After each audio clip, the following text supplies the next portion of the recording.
We've got some pretty big Battlefield announcements. PlayStation and Xbox are battling it out over Call of Duty. Star Citizen's developer confirmed some highly requested changes, and much more on Today in Gaming.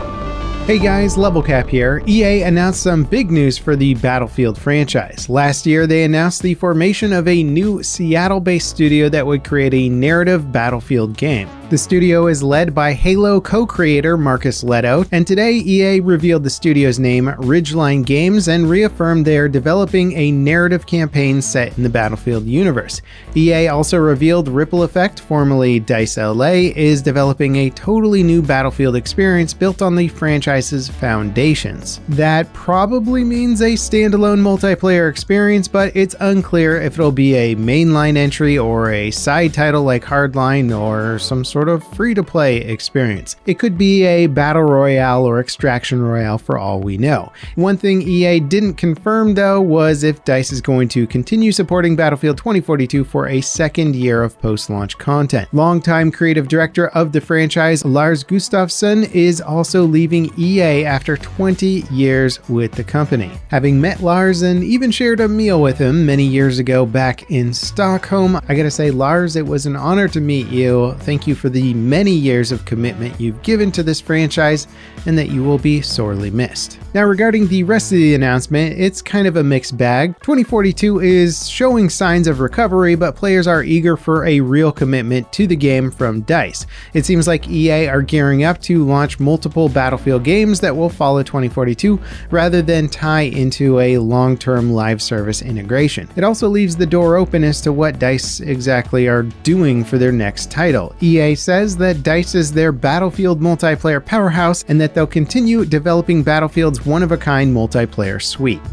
PlayStation CEO Jim Ryan says Microsoft's initial Call of Duty multiplayer offer was inadequate on many levels. Microsoft is currently presenting arguments to international regulators over their proposed acquisition of Activision Blizzard. Many regulators have expressed concerns that the deal would harm competing companies since it gives Xbox control over some of the biggest gaming franchises in the world. Xbox head Phil Spencer responded to these concerns, saying that they have a deal with Sony to keep Call of Duty available on PlayStation consoles for several more years. He characterized the deal as favorable, saying it goes well beyond the usual industry agreements.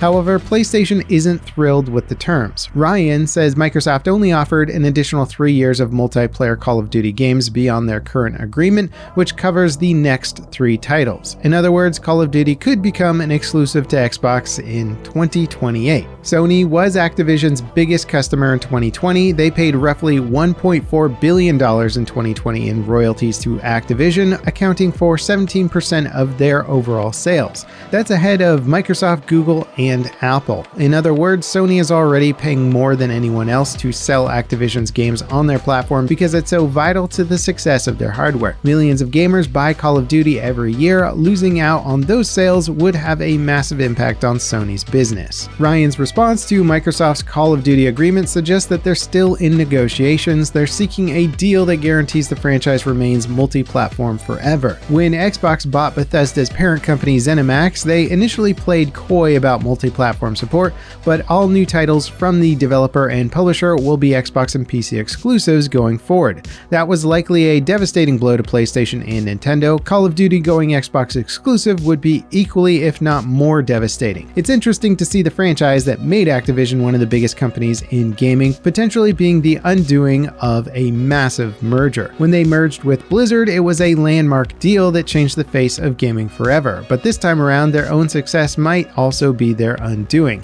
Xbox Activision buyout was approved in Saudi Arabia last week, but regulators in Brazil, the UK, and US and other regions are still investigating or entertaining arguments from Microsoft. What are your thoughts on all of this? Do you think Call of Duty should stay a multi-platform game? If it became an Xbox exclusive, would you buy an Xbox just to play the game? Personally, I feel like the value in selling Call of Duty on the PlayStation is still just monetarily too important for Microsoft, and that a multi-platform deal might actually be in their best interest for the indefinite future. It's hard to say, and Microsoft certainly wants to remain competitive, but also not be in a position where they can be viewed as having a total monopoly. At the same time, the PlayStation 5 is a very strong competitor to the Xbox platform, outselling it in many countries around the world, so though this might just equalize Microsoft in the long run, it's hard to say.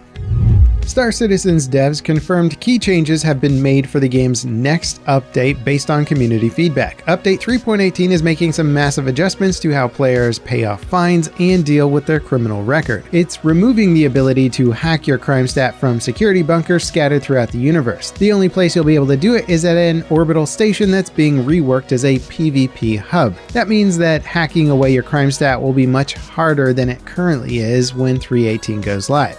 Many players express concern about these changes since bugs and rough gameplay elements can accidentally give you a crime stat in addition to the whole process already being fairly tedious. The good news is CIG announced some major changes to how crime stats work. They're in testing right now and should be included with the 3.18 update. Players will now be able to land at all landing zones even if they have a crime stat of 2 or lower. All crime stat level 2 fines and below will be payable rather than requiring you to hack them away or serve prison time. Several bugs that caused accidental crime stats are also being investigated. These proposed changes sound like a step in the right direction, and it would be great if they can take the system even further because it is pretty rough on newer players.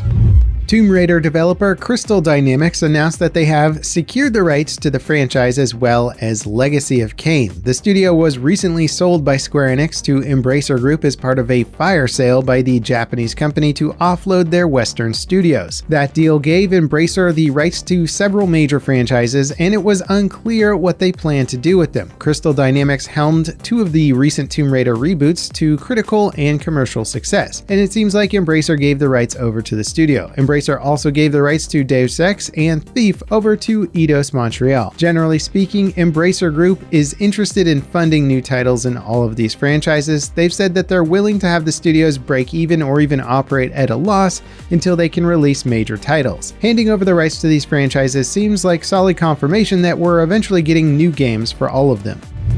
Nvidia's teaser campaign for their upcoming RTX 4000 series GPUs kicked off with social media posts. They're teasing Project Beyond, which is almost guaranteed to be the next generation of graphics cards. Rumors suggest that these new GPUs will offer a big leap in performance across the entire product stack, but potentially with massive power draw. It's likely they'll reveal the 4000 series during their AI developer conference starting on the 19th. New Blood Interactive's latest release is proving to be a smash hit on Steam. Gloomwood is an immersive sim stealth game that harkens back to the glory days of games like Thief, Deus Ex, and System Shock. The studio initially planned to launch it September 6th, but moved it to the 5th to avoid Cyberpunk 2077's latest developer stream and update. The move apparently paid off as Gloomwood spent its first 24 hours as Steam's top-selling title and has remained in the top 10 all week. Reviews were also overwhelmingly positive. The developers expect it to be in early access for 1 to 2 years. It'll get new features and content in that time. The current version of the game includes the first level and the core gameplay mechanics players will utilize throughout the rest of the game. Overwatch 2's developers clarified some concerns about the upcoming hero shooter's Battle Pass system. New heroes will be included with the game's Battle Passes. There was some concern that they would be on the paid tier since Blizzard didn't really make it clear either way. However, Blizzard VP John Spencer announced on Twitter that the heroes would only be on the free Battle Pass tiers. And while it's good that you won't have to pay for new heroes, you'll still have to spend some time grinding to actually unlock them. In a competitive hero shooter like Overwatch, new heroes can dramatically alter the game's meta. Folks who don't spend money for the Battle Pass's paid tiers could be at an automatic disadvantage compared to those that do if a new hero jumps to the top of the game's meta. Bethesda announced dedicated server support is online for their legacy title Wolfenstein Enemy Territory. The game originally launched in 2003 as a free standalone multiplayer for Return to Castle Wolfenstein. It's considered the forefather of franchises like Call of Duty, Medal of Honor, Team Fortress, and many more. It's been playable online thanks to community-run servers, mods, and other third-party tools. Bethesda bringing back official servers is a big deal since it preserves the original vanilla experience that's often hard to find on community servers. Before we get to our next story, let us know what you think about the Battlefield announcements in the comments. And while you're down there, be sure to subscribe, enable notifications, and/or become a member. Any and all support is much appreciated. A new mod is in development that combines the first 3 Halo games into a single unified experience. Halo Reborn will take all of the existing content from Halo 1, 2, and 3 and combine it with levels made from scratch to bridge the gap between the games. The mod will also rework existing content with higher quality textures, more dynamic destruction, a dismemberment system, a new immersive heads-up display, and more. Halo Reborn doesn't yet have a release date. Now, if you're wondering what's going on with Battlefield 2042's latest content update, watch this video next. It's a breakdown of my thoughts on the new content and what I'd like to see DICE do for future updates. As always, thanks for watching, and I'll see you next time. This is Level Cap, signing off.